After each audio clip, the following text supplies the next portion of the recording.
Hi everyone, my name is Operator Starsky. Not really. Okay, so the other day I met those guys, those civilian volunteers in Hostomel, and they were like, "Oh, you're Operator Starsky," and I'm like, "Nice to meet you, I'm Andrew," and they were like, "Andrew?" And I was like, "Yeah, Andrew." And then I thought, oh my god, they know my secret. I gotta make them disappear. And so I did. Come on, I'm just kidding, they're fine. So today I would like to talk a bit about recent statements made by Russian politicians, specifically Lavrov, Russian Minister of Foreign Affairs, who said that France is playing one of the main roles in promoting Ukrainian neo-Nazism. And it's just like a couple of weeks ago, during some stream, I said that it's crazy to imagine such country as France being called a Nazi country, because people of all kinds of races, all kinds of religions live in France. Welcome to the club. We will talk about this world's international Nazi club a bit later, and there was another statement made by Medvedev, and actually it was one of the few statements made by Medvedev.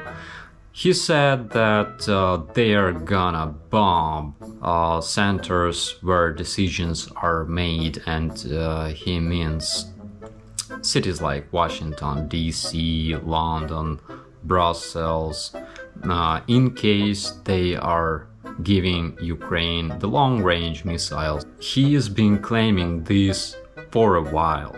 So about a month ago, Medvedev claimed that France declared an economical war on Russia, and according to Medvedev, every economical war can turn into a real one. And such statements only prove that Russians are not going to attack Europe. There is one thing that you guys should remember about Russian politicians. They will never ever attack Europe with aviation or missiles for one very important reason. They don't want to kill their own kids.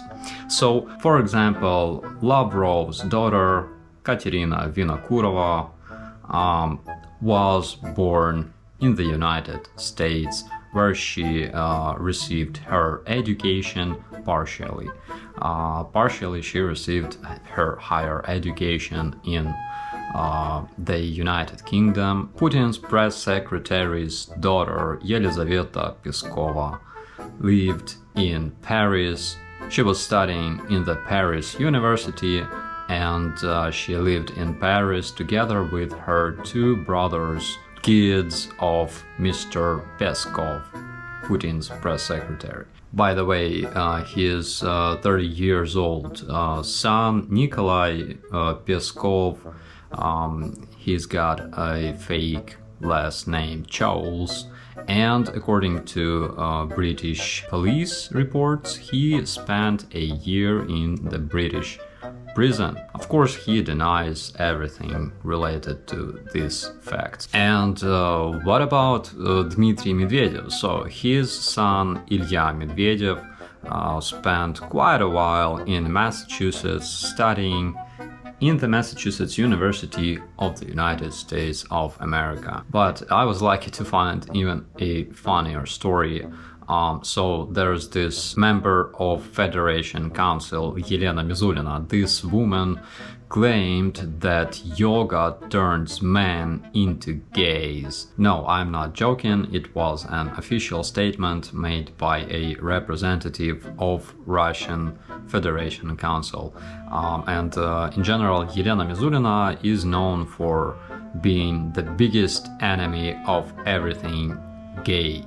her son Nikolai Mizulin studied in Bern and Oxford universities, and nowadays he works as a lawyer. But the funniest fact is that Nikolai Mizulin is dating a man, and I think they married in the United States. Kids of Russian elite live or study in Europe, in the United States, and it's hard to imagine Russian politicians sending their missiles on the heads of their own kids. Of course, it's a nonsense, and they will never do that. So, recently Lavrov accused Jewish people for being fascists, and now it's France.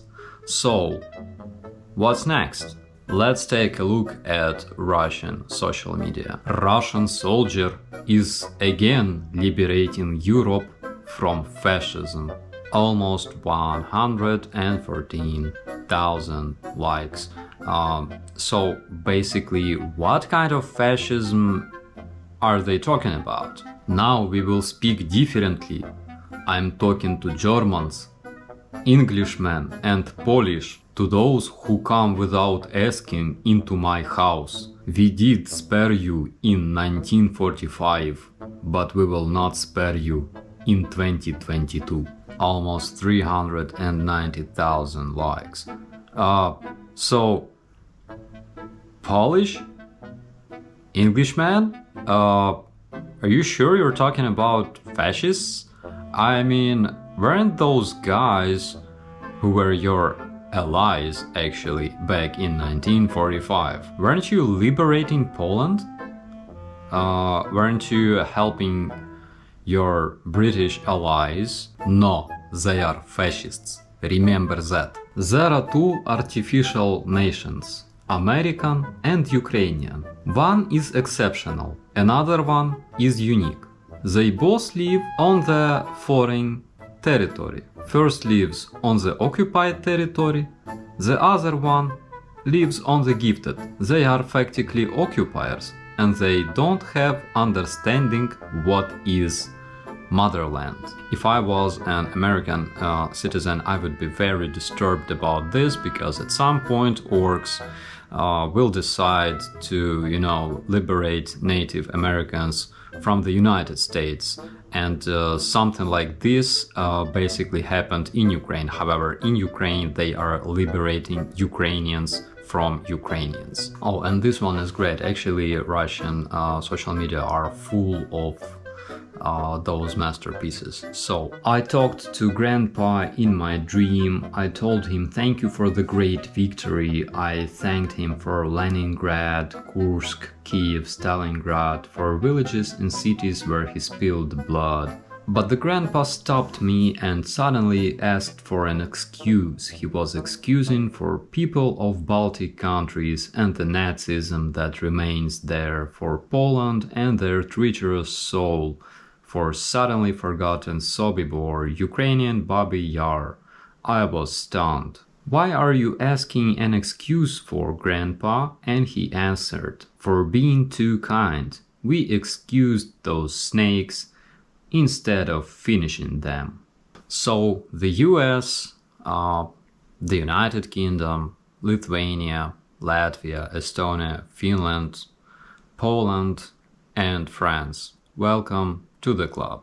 Bad news is that if Ukraine falls, you guys are next, unfortunately. But the key word is if. My name is Operator Starsky. Thanks for watching.